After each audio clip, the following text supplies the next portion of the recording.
Hello, my loves. I am here to share some wisdom around the bleed and how to work with your body during this phase rather than against it. So your bleed is the start of your cycle. So day one of your bleed is day one of your cycle. So it's a good way to track throughout, even keeping a little journal, starting at day one, bleeding, and just like little check-in, like, how am I feeling today? How's my energy? How's my heart? Like simple journaling prompts that will just help you throughout this cycle to track where you're at, how you're feeling, so you kind of know what's coming for each cycle on that particular day. And you'll be surprised at, just how similar the patterns are in each cycle. And that just gives you the knowledge to know, like, oh, I think day one of my cycle, I'm going to be probably feeling like this. So I shouldn't book in a social catch up. So day one of your bleed. Now, a bleed can last anywhere from 3 to 5 to 7 days. The first few days are typically the heaviest, and then it should lighten up. It should be a beautiful, rich red with no clotting. If there is anything going on with your bleed, like this is like your report card. You can look at your bleed and be like, yeah, things aren't looking too good. Do I need to get some external help? Do I need to speak to a naturopath, a herbalist? Do I need to get bloods done to see what's happening? So it is a good check-in point to see how you are. Or maybe it's like, you know what? I didn't rest on my last bleed, so I'm feeling it on this bleed. It might be as simple as that. So knowing that and trusting that you just need to rest a little bit more. It is a time to rest and replenish. And I know we live in a world that is like, go, go, go, never stop, let's keep pushing. But that is not what our bodies are designed for. Yes, men are. Women are not designed that way. And I have to break the news to you that all of the testing around keto, fasting, all of these things that you see, ice baths, are all tested on men, not women with a cycle.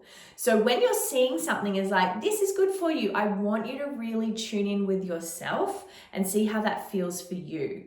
Because I do not recommend ice baths during your bleed or in the lead up to your bleed, because it causes like staticness. Like think of the coldness, and the womb needs warming during this time. And if you're like freezing it, everything's just gonna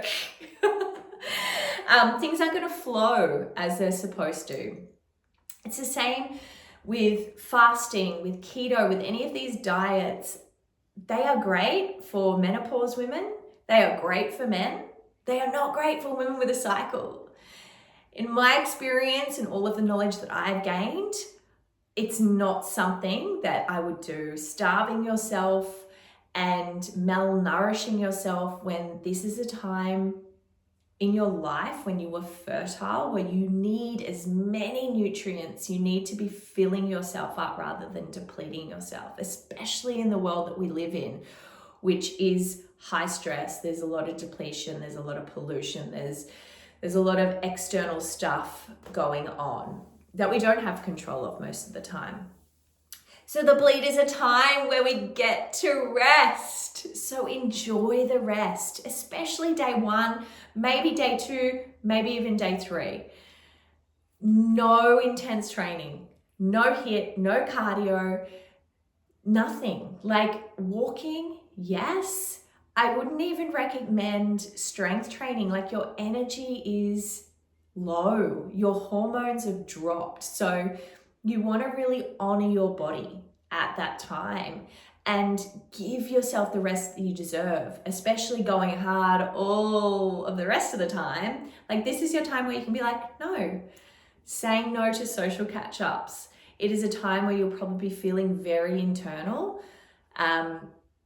wanting to go within. Think of it as like winter. It's the winter phase of your cycle when you want to cuddle up under a blankie and even watch Netflix, journal, sit out in the sun if if it is summer, and just soak up the vitamin D, like giving your body that nourishment, eating nourishing foods, not starving yourself, drinking like warm elixirs, and keeping yourself warm on the inside, the womb warm. And yeah, like taking time to reflect on the cycle that was and really let go. And this is a physically letting go of anything that's not aligned. It's a fresh start. We are so lucky that we get to have this fresh start every cycle. So use it to your advantage. Physically feel yourself letting go of things that are not aligned anymore.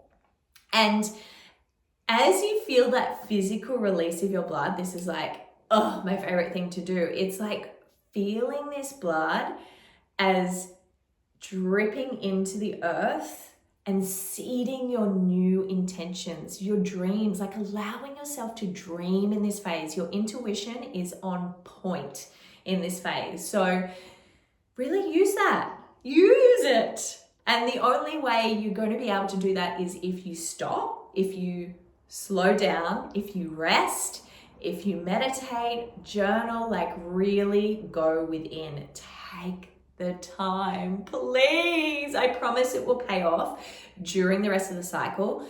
If you do rest during this phase, you will have more energy as your hormones increase. You won't feel that depletion.